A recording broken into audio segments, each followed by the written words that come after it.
Hey guys, welcome back to my channel. My name's Courtney and I have been a reseller on Poshmark since 2018. And today I thought I would switch it up and take a little break from our death pile haul and do a what sold video. So today, if you see me looking down, it's because I have my laptop in front of me, just to go over the sales. And today we're gonna go over sales in the last week. I think it's like the last 7 or 8 days. So first up, I had a Spanx pair of leggings that sold. I had a lot of these. I actually sourced them from Uptown Cheapskate when they were doing like a massive clearance sale, and I think they had them marked down to like thrift store prices. So they were all new without tags because they had purchased them through liquidation.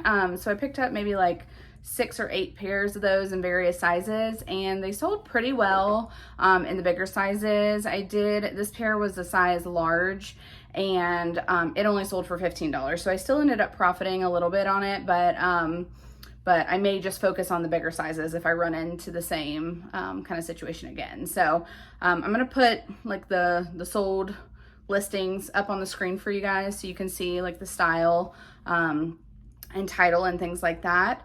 So yeah, I mean, not a major profit on that. I'm glad to see them move. I think I bought them about a year ago, so ready to get them out and make room for something new. Next up is the best sale I've had in a really long time. This one I referenced in one of my last death pile haul videos because it was a piece that was in my death pile. This is from a Clear the Rack sale at Nordstrom Rack from probably like 6 to 8 months ago, and just last weekend I listed it. It was a Veronica Beard solid black blazer.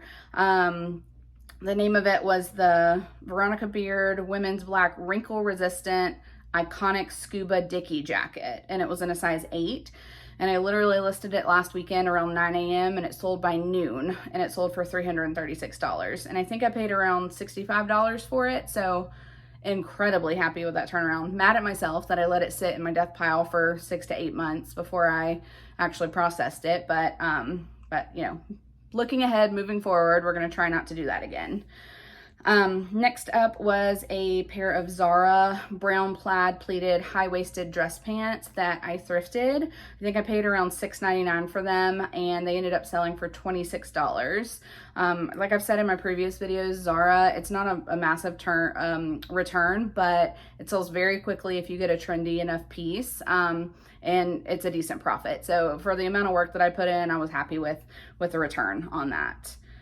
Next up, I think you pronounce this brand Veja. It's V-E-J-A. I'll put the label of the brand here. And these were a consignment item that I got from one of my clients, and they were a size 8 women's Rio Bronco Pierre natural lace-up sneakers. I listed high. That's kind of the model that I work from because I have Poshmark VA set up to send automatic 25% off offers to items that people like in my closet. And if you're not familiar with Poshmark VA, you should be. You know, it's I think considered a bot. It's an automation system that's a Google Chrome like add-in that you can like set up for it to send automatic offers to likers. You can relist and delist items. You can share your closet. I think I share mine like 3 or 4 times a day. It can do so much. Honestly, I could not run my Poshmark business without it.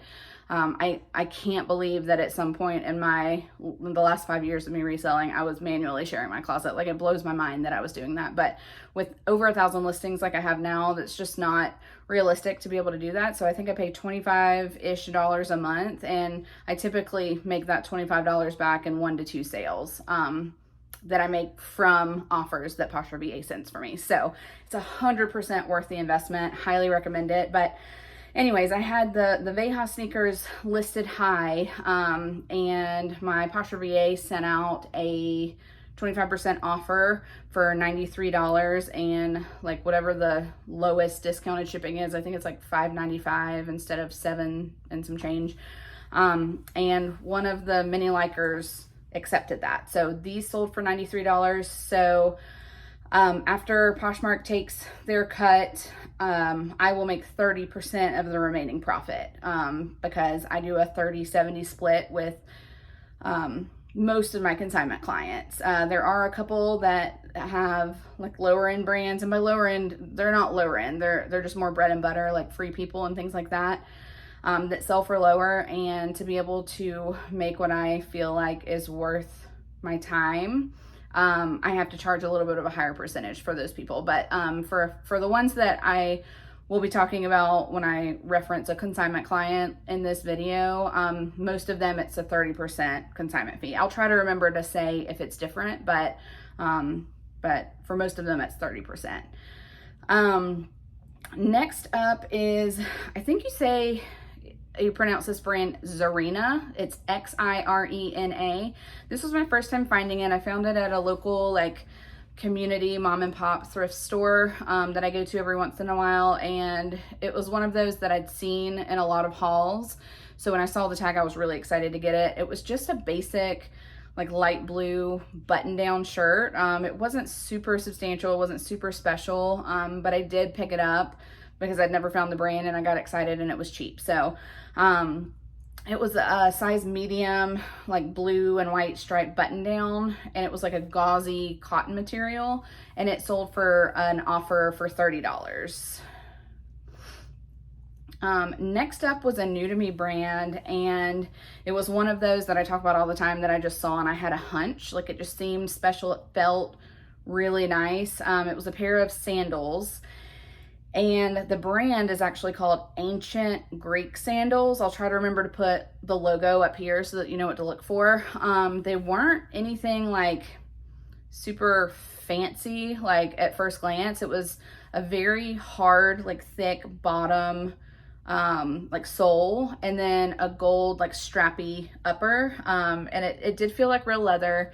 And I think somewhere on it said like made in Italy or crafted in Italy or something like that. So all of those factors combined made me want to look it up. So I looked it up and I was pleasantly surprised with what comps were for this brand. So the one that I found was in a very small size. It was a European 35, which I think is like a 4.5 or 5 in US.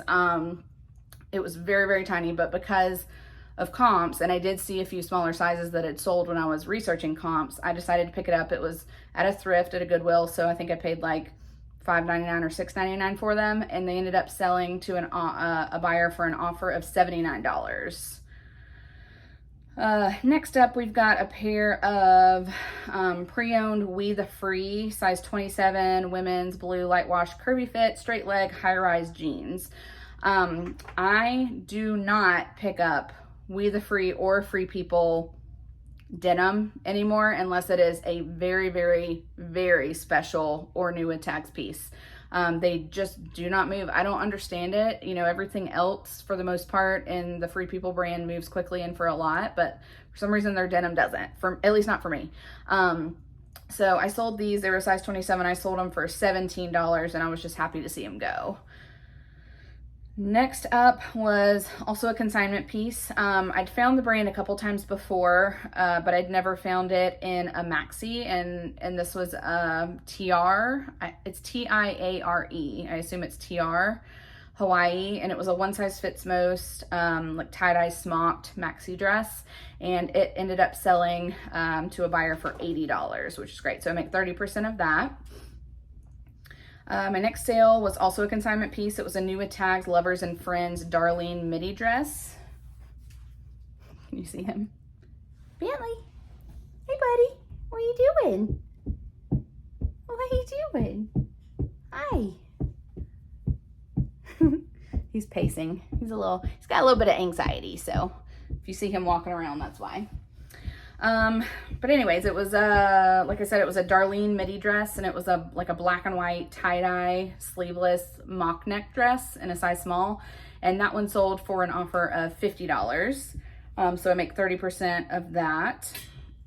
And when I say I make 30% of that, $50 is what it sold for. So Poshmark would take 20% of that, which is what, $10. So then I make 30% of $40. Which to me, for not having invested anything but a little bit of my time and a little bit of space in my garage, like I'll take it. It was $0 for me and ended up making, what is that? $12, $16. I've told you guys I don't math right. I don't know what that is, but 30% of 40 is what I made. Next up is a consignment item as well. This was a men's item. It was from the husband of one of my consignment clients. He's actually a professional MLB baseball player. He's a pitcher for a team out on the West Coast. And when I took her first round or her first haul of clothing, she sent over some of her husband's stuff, and I learned pretty quickly that the men's stuff just doesn't move for A, enough, and B, quickly enough. The shoes are a different story. He wears like a size 13, 14, and those sold like crazy and for incredible money. But the basic like athletic wear, like Nike t-shirts like this one is, just not worth it. So I've actually since then stopped taking her husband's items except for shoes and something substantial like coats and sweaters. But since I already had these, she was out on the West Coast for baseball season, I was like, let me just go ahead and get them listed. So they have been selling slowly over time, but not for a lot. So this one, it was just a black baseball dry fit short sleeve t-shirt in a size extra large, and it only sold for $13. So here's another the Free People jeans. These were new with tags. They were the Sabrina Distressed Super Skinny in a size 25. So they were a smaller size. They were a skinny fit. But even being new with tags, they only sold for $22. So yet another reminder about why I do not pick the Free or Free People denim up anymore. This next one is just one of those embarrassing, I picked it up before I really started doing a lot of comps and research on what I was picking up. At the time when I picked it up, it was probably 3 years ago when I picked this up, and it's been sitting out there forever. I saw the brand Diane von Furstenberg, and I was like, that's a bolo, I have to get it, it's gonna sell for a ton. It was a mini sleeveless semi-formal dress in a size 2, and it sold for $5. So obviously since then I've learned my lesson. I do pick up Diane von Furstenberg if I can find her like traditional like what are the wrap dresses, like with the really pretty prints. Like I will pick those up, or if it's a formal dress or if it's new with tags and a good style, I will pick the brand up. But just a basic solid blue mini dress that is in a tiny size, like I wouldn't pick that up again. Next up was an Anthropologie, the brand Blank, and it's, when you look at the tag, it's like a BL, like I think it's like an up arrow or a dash in place of the A, NK. So technically the brand is BL-NK when you type it in for a title, but it was one of their like more sought after tops. The style is the Miranda long balloon sleeve peasant blouse. And it was in a beautiful print. I'll put the picture here, but it was just gorgeous. It was a size medium, and it sold within a couple days for $75, which was an offer. I had it listed for around $100. Next up, we've got a pair of Fry boots. They were the Jackie button short heeled booties in the, like a brown, size 7.5. These sat for a lot longer than I thought they would. They did end up selling for a decent price. They sold for an offer of $75. I had them listed high because comps were high. But honestly, I'd been sitting on them for over a year, and I'm just not, people say it all the time. This is not my quote. I've heard a million people say this. I'm not in the storage business. I'm in the selling business. So I just wanted to get them out so I can make room to bring something else in. But I was happy. $75, I thrifted them. So I probably paid anywhere from $8 to $15 if they had priced them up. So to sell them for $75 was pretty good. This next one was probably a bad buy. The brand is Melissa. I don't know if they do clothing, but I know they're known for their shoes, and they make a lot of like rubber shoes. There's a kids line and an adult line, and what they're known for is that their shoes are actually scented. Like they smell like fruity or floral. I don't know if it's one scent for all of them or if each one's different, but I'd heard of the brand. I'd heard a lot of people talk about it in hauls on YouTube, and I just got I saw the brand and I was like, I've heard it a lot. People have talked about it a lot, so it must be good. I did not check comps, and I should have. It was from a Nordstrom rack, clear the rack sale, so I think I paid like $15 to $20 for them. They were new in box. And they were a good size and a good style. They were like a rubber slip-on sandal, and they had like a rainbow upper. So I was able to use the keywords like pride and things like that. But they took probably 8 months to sell, and they only sold for $25. So I like just broke even on those. So probably wouldn't pick those up again unless I found them for like less than $5. Next up is a piece that I thrifted probably a year and a half ago that I saw on a new rack. I got lucky. They weren't like patrolling the new racks this day. So I was able to go through them, and I found a pair of new with tags Veronica Beard denim, but they were like a gaucho cropped style. And at the time, and honestly, I probably would have still picked them up today because I didn't know up until this point that their denim didn't sell well. But you know, I was assuming that a new with tags pair of Veronica Beard denim would sell for like over $100. That was not the case. I don't know if it was the style or if it's similar to Free People. Veronica Beard denim just doesn't do well, but these only sold for $33. They were a smaller size. They were a 25, but you know, that was kind of a bummer. That's just one of those cases, you know, it proves that brand isn't everything. Because earlier in this video, I told you guys I sold a blazer in 3 hours for $336, and then these denim, you know, gaucho cropped pants only sold for $33. So do your comp research. Take the time, you know, factor that into your time that you're at the thrift store. If you have a limited amount of time for shopping, then set an alarm, you know, cut yourself off 30 minutes before you need to leave the store so that you can go into a corner, the back of the store, and look everything up. You know, when you've been doing it for a while, you don't have to look everything up, but if it's something that you haven't personally sold before or in a while, I recommend just doing a quick search. It doesn't take that long.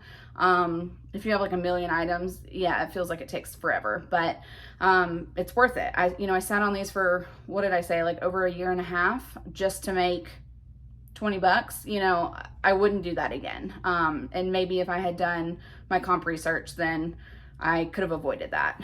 But anyways, next up is a pair of Athleta women's size 10 paper bag waist high-rise Skyline 2 pants. These I got from a local mom and pop thrift store, and I did not notice when I was in store that they had some like color like bleeding. It looked like somebody had maybe washed them with a red or purple item, and they were like a light tan, so up in like the hip area there was some you know, discoloration, like a light pink color. It was really hard to see until I got it under my bright lights, and then it was obvious. So I did note that they were flawed. I did list them for lower, and I ended up selling them for $28, which honestly for flawed pants isn't that bad. So up next is what I would consider a mega bolo. I have sold it twice now, I believe. The first time I sold it, it was a pair of like, if I remember correctly, I think they were, what are those called? Cargo pants. They were like an army looking cargo pant. And the brand is Anatomy. It's got a super funky tag, like font. I'll put it here.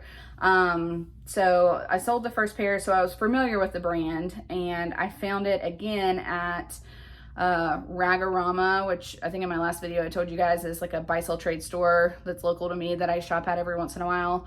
But it's one that is a little bit more expensive, so I have to be really selective. But when I saw the brand Anatomy, it was I guess you'd call it a blazer. It was much lighter than like a standard blazer though, so it was almost more like a cardigan, but it definitely wasn't a cardigan. It was somewhere between a cardigan and a blazer. But anyways, I listed it as a size large women's black sheer mesh open front pockets blazer jacket. So it sold for $125, and that was a full price sale. So highly recommend keeping an eye out for that brand Anatomy. It does really well. I don't remember what the pants sold for, but if I can find that, I'll put that up here as well. Next up is a consignment piece. It's a brand that I've sold maxi dresses in before, and they did really well. So I was kind of optimistic about this top, but it didn't end up doing that well. It was also a size extra small. One of my consignment clients is tiny, and I'm pretty picky with what I take from her now, because I've learned, you know, size extra small, and sometimes she even has extra small. Those just don't move for me as quickly as the bigger sizes. So I don't take everything from her now. I'm pretty selective, but I did list this one. This was from one of our earlier hauls. It was probably over a year ago, and it was a top that was sold on Revolve. It was sleeveless, like a tank top, and it was almost like a corset vibe. Like it was like fitted, like really fitted and kind of structured, and it had like a lace up tie, and it sold for $16. So I didn't make much on that at all. Again, I didn't have anything invested into it. I didn't have to pay to buy it. It was just something that was given to me to list. So, you know, I still profited because I didn't have anything invested other than my time. This next one is, I can't remember. Let me check. I can't remember if this one is a consignment item or not. It is not. So this was thrifted. So I did pay to purchase this one. The brand used to do so well. I've heard other resellers talk about it too, so I know it's not just me. It has gone downhill significantly. I don't actually pick this brand up unless it's like $5 or less now. But I was really happy with the sale. It was Faithful to Brand is the brand. And I used to sell it like crazy, like maxi dresses, midi dresses, even the mini dresses would do well, but now it takes forever and it doesn't sell for as much as it used to. Like I used to sell them, I want to say, for like $75 to $100, and this one was a super cute floral jumpsuit in a size 6, and it sold for $40, which was an offer to likers, and it took a while. So I'm super selective with that brand now. And then lastly, this morning I sold this, and it was a consignment piece, and it was one of my consignment clients' husband's pieces. It was one of the more substantial ones that I accepted. It was a Jordan sweater. So it was a size extra large. It was in excellent condition. There was really, like, I couldn't talk myself out of it. Like I was looking for reasons to not take it, and honestly, it just wasn't there. Comps were decent on it. You know, it wasn't super thick, so it didn't take up a ton of space. It was a good size. It was good condition, good brand. So I ended up accepting that one, getting it listed, and it's only been listed for maybe like 3 weeks, which honestly is great for the men's pieces that I've listed for them. And it ended up selling on an offer for $35. So I'll take it any day. $0 invested. You know, it's worth it to me. So glad I got that listed, and I'm not sure, I'll do the math and put it up on the screen of what, you know, my gross total was. I'll try to pull my cost of goods so that I can subtract that and tell you guys what my actual net profit was. If I have time for that, I'll put that on the screen as well. But yeah, so that's everything that I sold in the last like week and a couple days. I'm currently only on Poshmark. I know that I need to cross list to eBay. The reason that I haven't in the past is because I'm so busy with my full-time job. I wasn't great about delisting things. So if it sold on Poshmark, like it would be hours before I'd have time to go delist it on eBay. And I had a couple situations where it double sold before I could delist it. And I know that with eBay, if you cancel a sale, you can get a ding on your account, and it can, you know, mess with you, and you won't make as many sales, etc. And honestly, it was just too much for me to manage. But I did just hear that Vendu came out with a new feature where it's like an automatic delisting feature. So I really don't have any excuses anymore to not cross list to eBay. If you are like me, or you were like me and only listed on Poshmark, and you were kind of hesitant to cross list to eBay and kind of take that on, if you've done it, comment below and let me know what your experience was like. If you've used Vendu's automatic delist feature and you've run into any issues that I should know about, please, I would love any insight, if you could comment below and let me know, that would be amazing. So I know that, you know, eBay is such a massive platform and there are so many users that it's silly for me not to be listing my items over there, especially when there's, you know, applications like Vendoo that make it so easy. And if you're not familiar, Vendoo is just like a reseller tool where you can upload your inventory. It does inventory tracking and it does like automatic cross listing. It's not technically automatic because you do, like, if I do my original listing in Poshmark and I go to cross list to eBay, eBay has so many more like categories and details that you have to fill out. You do have to do a little bit of work, but it does the bulk of it for you. So it makes it really, really easy. So I really just need to jump in and do that, and get my, I have a lot of really great inventory and I think that I could be potentially like doubling or better my sales if I were to just expand to different platforms. But I don't know. Let me know, you know, what your experience with that is. If you have any pros or cons that you think I should consider before taking the leap. Obviously I just kind of started this YouTube channel, so a lot of my time is being devoted to recording videos, editing them, and getting them listed. So I'm not sure how soon before I can take the dive into a new platform, but I do think that's in my future because I really want to be making the most of my time and you know, flipping items quickly for a profit. So anyways, let me know if you guys like this kind of video, if you like the way that I did it, the way that I posted, you know, the listings, the sold listings up, if there's any other information that I didn't include that you think would be helpful moving forward. Obviously this is my first one and I am totally open to feedback. You know, I want to make sure that I'm doing it in a way that is the most helpful and makes the most sense for you guys. And if you don't care at all about what sold videos, let me know as well, because I'm happy to just focus on hauls. But yeah, look forward to seeing you guys in the next one. I think my next video will be back to the death pile haul. So keep an eye out for that. And if you haven't already, I would love it if you would subscribe to help me reach my personal goal of reaching 500 subscribers in the first 6 months. And also you can click the little bell if you want to be notified when that next video comes out. And if you like this, would love it if you would give me a thumbs up and really let me know, you know, if it's worth doing these or not. So thanks so much for stopping by, guys. Have a great day.